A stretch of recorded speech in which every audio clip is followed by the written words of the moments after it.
وجاءوا أباهم عشاء يبكون قالوا يا أبانا إنا ذهبنا نستبق وتركنا يوسف عند متاعنا فأكله الذئب وما أنت بمؤمن لنا ولو كنا صادقين وجاءوا على قميصه بدم كذب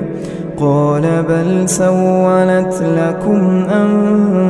أنفسكم أمرا فصبر جميل